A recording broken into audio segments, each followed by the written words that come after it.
Wow, look at that. I'm seeing an energy here ninyo, no? Na parang kayo to, natatapa kayo dun sa energy that you're gonna celebrate. Or maybe you're celebrating it right now.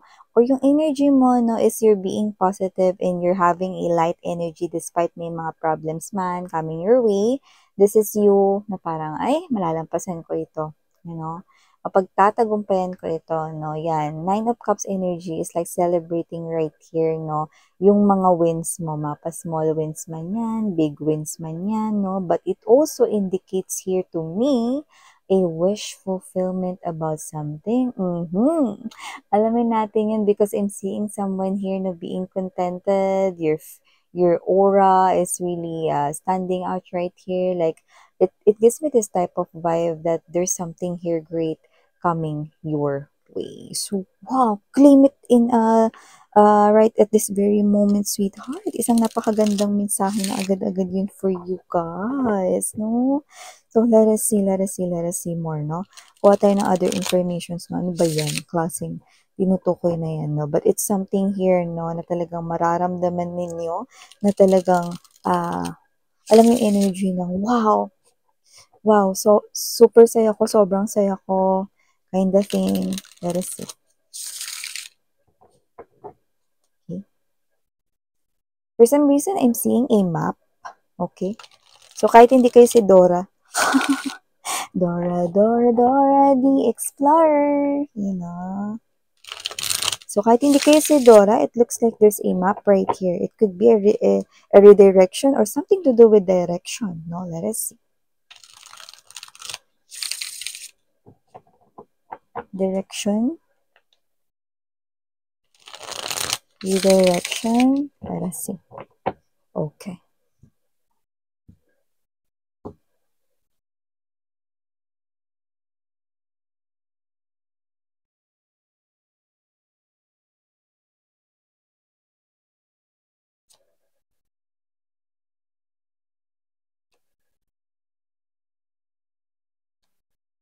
Oh, wow. Okay.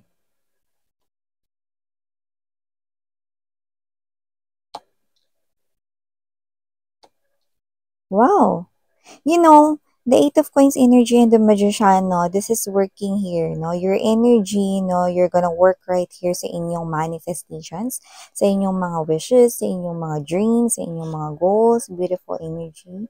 Okay, we now have this Nine of Coins energy. Wow! We have here the Six of Wands, Ace of Cups, and wow, beautiful Queen of Coins energy. Wow! So, okay, before we start this amazing reading sa inyo guys, no, na pag-usapan palalo, let me just greet everybody muna. Hi and hello there everyone. Yeah, I know, no, my phone. I know, no? So, nagkaroon ulit mga babes, no, ng something-something yung aking phone, no? Pero here I am again, no? Hindi ako magpapatinag, hindi ako titigil dito, hindi ako magkikwit, no? I will do my best right here, no? Para may parating sa inyo yung messages, no? Hindi ang kahit na anong interruption ang makakapagpatigil sa akin, okay? I might not, okay, present yesterday and dun sa isa nating araw, no? Pero, I'm not gonna quit in, okay? Giving you messages right here, no? The best na I can, okay? So, yeah, tuloy-tuloy ito mga babes na for you. So, yeah, mga babes, no? Hi and hello new viewers. My name is Yan. Welcome here. Sa mga returning kong mga tambayers, thank you sa inyong walang sawang pagtambay, no? Yeah! Sobrang na-miss ko rin kayong lahat, you know that, no? And sobrang happy ko na nakuha natin yung messages na ito, mga babes. Yeah, wow! Eh, 11:11, no? Ngayon lang, no? Just flash sa akin ritong, no? Vision, no? Alam mo yung parang, it flickers, no? But it's very, radiant, no? It's very clear that that's 11:11, you know? Sa lahat ng mga angel numbers, no? That is one of my favorite talaga. Pinaka-favorite pa nga, no? With the 11:11. Ibig sabihin, the energies right here na nakuha natin, no? You are on the right path right here, babes. Wow! So, wala tayong gender, ha? babae, lalaki, LGBT, lahat welcome. Pwede rin dito i-switch yung mga roles kung gusto ninyo. Pero bakit pa ito isi-switch? Napakagandang mensahe nito for you guys, no? And yun nga, LGBT, lahat welcome, no? Timeless ito, no? Pero mas napipick up ko that it's coming right into your energy right at this very moment here, sweetheart. And in your immediate, in your future, no? Something here is happening already in the background for you guys. Universe is literally announcing this beautiful, amazing story, no? Na nakikita natin dito, natatapakan mong klaseng energy, no? At hindi na ito magtatagal pa, no? It's in your immediate future. It's in your near future right here, no? You're receiving the downloads right here, sweetheart. Wow! Eight of Wands energy, full card right here. You're receiving right here, no? All of the downloads. You're not confused anymore. You are now more giving sa mga pagbabago right here. So, I'm seeing you na talagang nakaangkala ka ngayon sa iyong intuition, no? Yeah, marami-rami sa inyo yung hindi pa naiintindihan yung pagkakaiba ng intuition at ng inyong mind, no? Pero yun nga, ilalagay ko dyan sa description box, no, yung aking reading na ginawa, no? I mean, yung aking video, no, na brief description ng pagkakaiba or difference ng mind at intuition, no? So, if you're still confused, others still confused, no? But nakikita ko rito na kung ano man ito na mga nare-receive ninyong downloads or messages ni universe, no, you are literally, no, on the right path. You're receiving the right messages, sweetheart. Natatanggap mo ang mga tamang mensahe, no, with the High Priestess right here, no, Six of Coins. Wow, okay. Napakagandang mensahe, no? You are in tune, you are in line, hindi ka naliligaw dito mga babes, no? At ang maganda, marami na rito yung hindi na nagpo-focus sa mga pain or mga pinagdaanan ninyo, no? Natanggap mo na na lahat ng mga yun ay tapos na at ikaw ito, no, na magpapatuloy sa iyong buhay. Ikaw ito mga babes na nahirapan ka rito mag-move forward kahit na natapos yung mga bad experiences mo or past traumatic experiences mo noon or sa iyong nakaraan na nahirapan ka rin na parang kahit natapos yun, nahirapan ka pa rin makamove on, nahirapan ka magtiwala with other people, no? So, yung mga past experiences mo na hindi magaganda, yung mga negative na mga naranasan at naramdaman mo, no? Lahat yon, no? Nag-cause ng parang stagnation or when we say sa Tagalog, no?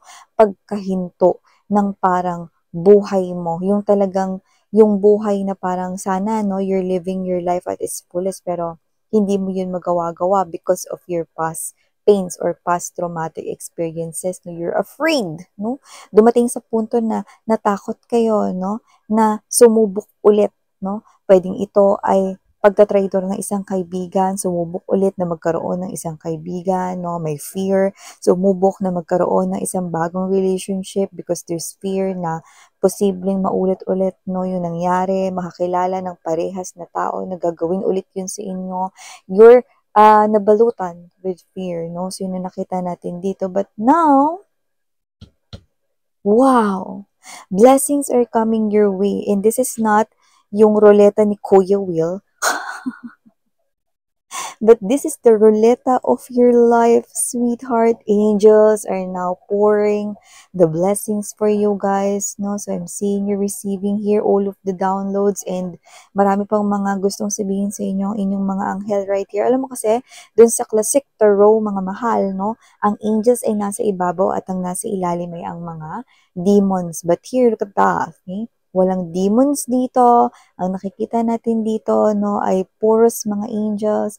Nakita tayo rito, no, ng iba't iba ritong mga parang mga ilulook forward ninyong mga biyaya. Wow!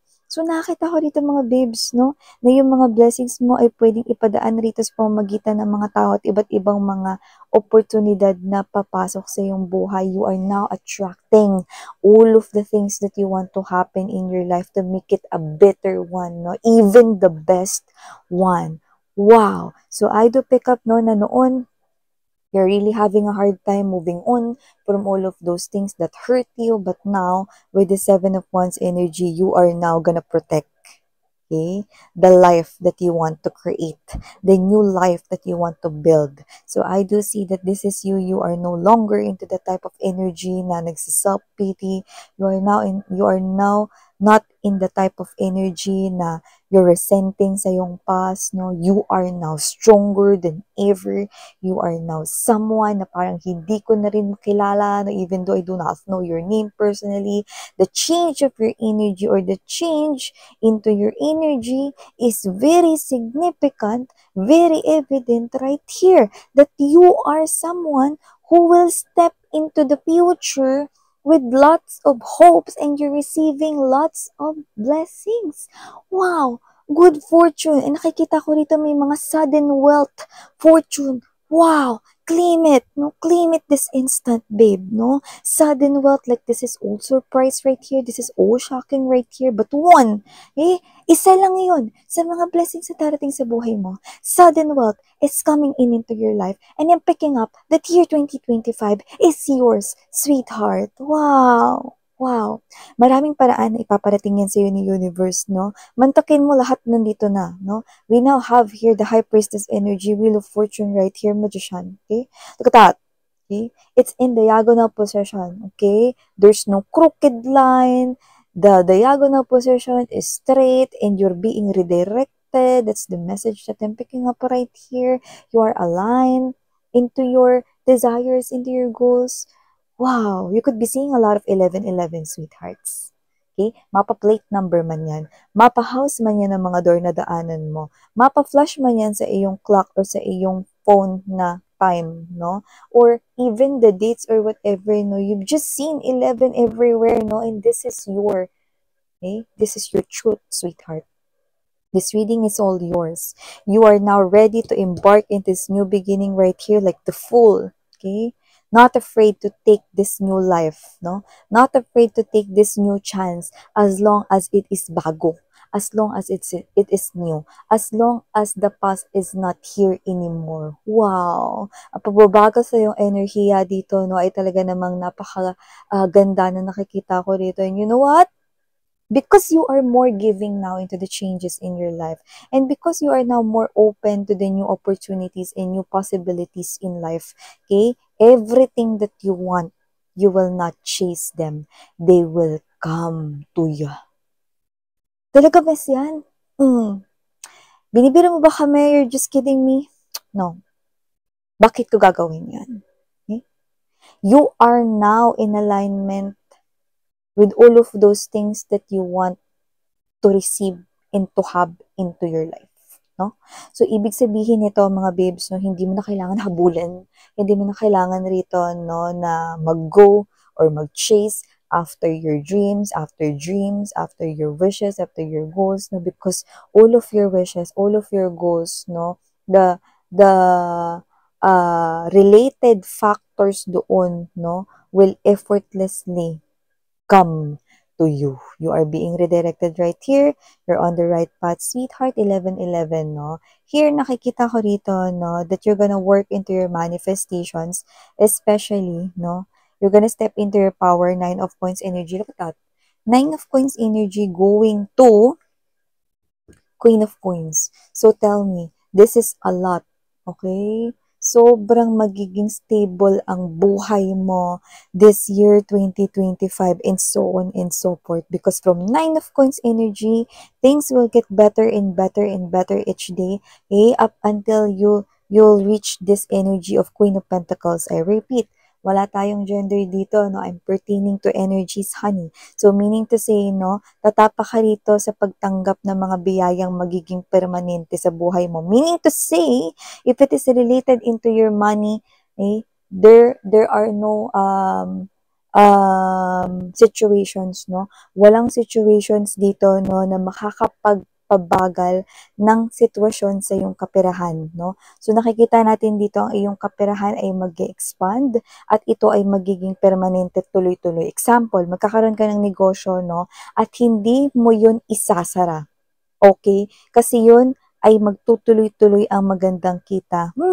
Maaring sa umpisa, no, hindi ito as in explosion, na talagang bongga, kitang-kita na talagang malakas ang kitaan dito or whatever, no, but it will bring you a lot of money, no. You just need to, parang it's like a seed, you just need to put more effort, no, water it, parang plant lang or halaman, no, and you're gonna see it grow beautifully. So I'm seeing money growing into your life, and this is a very evident, no, na nakikita natin dito, no. Ace of Cups energy, this is something here that could possibly related to love life, especially those energies na gusto ng klase ng pagmamahal, no, na hindi nang iiwan, klase ng pagmamahal na hindi binibiro at hindi naglulukuhan, klase ng pagmamahal kung saan kahit na ano man yung mangyari, no, nandudun kayo para sa isa't isa. So kung yun ang tatlo, no, or yun ang mga bagay na gusto mo sa isang relasyon, then nakikita kong ang reading na to ay para sa'yo. Ang tagumpay, hindi lamang sa larangan ng pag-ibig dito, mahal, no, ang matatamasa mo, kundi tagumpay rito, no, kung saan may kinalaman rin ang iyong kaperahan, ang iyo ritong negosyo kung meron man, you could have both, or kung ano man ito, tagumpay ito sa iyong buhay, no? The Six of Wands is the representation, no, that your life will not be the same anymore. You're gonna step into the new you, into the new future, and people here will recognize that you are not someone na kagaya ng noon. Mag-iiba ang buhay mo, no, at nakikita ko ritong mas bibiyayaan ka pa ni Lord, ni God, no matter what your religion is, or no matter what your culture and background is, overflowings yung blessings na paparating sa'yo. This is the hand of God. This is the hand of the universe. No matter how you call it, okay? I'm seeing them pouring this big chalice of blessings, no? Good fortune really coming your way. Sudden wealth, receive it right this instant, sweetheart. Wow! So, ano pang hinihintay natin? I-claim, claim, claim, claim, claim, claim na natin lahat yan, mga babes, na dahil gusto ko rin na matamasa at matanggap mo ang ganyang klase ng buhay, at napaka-happy ko na nakita ko ito sa inyong energy. This is really a great Sunday here for us all. So, thank you so much. Again, I'm your Yana Onni. Sarang Hiyo, love in light. Annyeong!